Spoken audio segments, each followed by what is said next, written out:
गोंडी वस्ती येथील समर्थ स्वामी हा 9 वर्षीय मुलगा 24 तारखेला त्याचा डेथ झाला।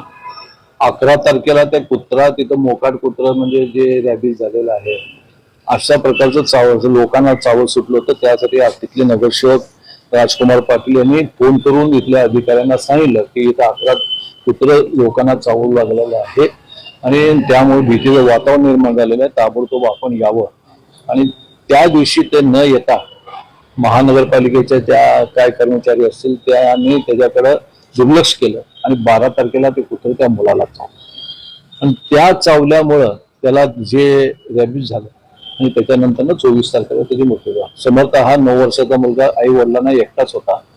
त्यांच्या वडिलांना कॅन्सरग्रस्त आहेत, त्यांचंही ते आता ट्रीटमेंट चालू आहे, किमो चालू आहे त्यांचे आणि त्यांची परिस्थिती घरची परिस्थिती जेमतेम आहे। त्यामुळे ते आता पुढं त्यांच्या एकच मुलगा तोही गेला आणि त्यामुळे त्या कुटुंबाची असं कितीतरी कुटुंबाची दैनंदिन अवस्था या सोलापूर शहरामध्ये होते।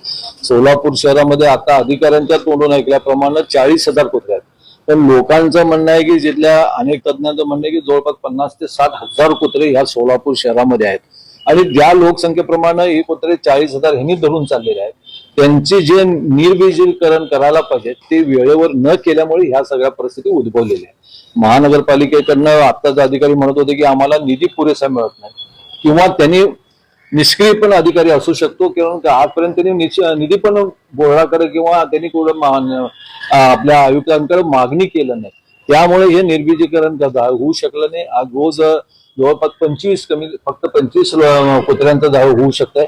तसं करायला बघितलं तर 135 रोज व्हायला पाहिजे, रोज 25 म्हणजे 100 कुत्रे तसं राहिले जातात आणि त्यामुळे त्यांची लोकसंख्या झपाट्यानं वाढत चाललेली आहे। त्यामुळे लोकांना धोका आहे की कुठेतरी लवकरात लवकर आपण आयुक्तांना तेच सांगण्यासाठी आलो होतो की लवकरात लवकर याच्यावर कुठलं तरी उपाययोजना ताबडतोब आपण करावं आणि जास्तीत जास्त निधी त्याच्यासाठी देऊन आपण इतर ज्या गावामध्ये इतर ज्या शहरामध्ये की बाबा जिथं ह्या चांगल्या प्रकारे ही योजना राबविली जाते तिथं कुत्र्यांचं आज बंदोबस्त केलं जाते, त्याचा अभ्यास करून आपण आपल्या महानगरपालिकेचे लवकरात लवकर कुत्र्यांच्या संदर्भात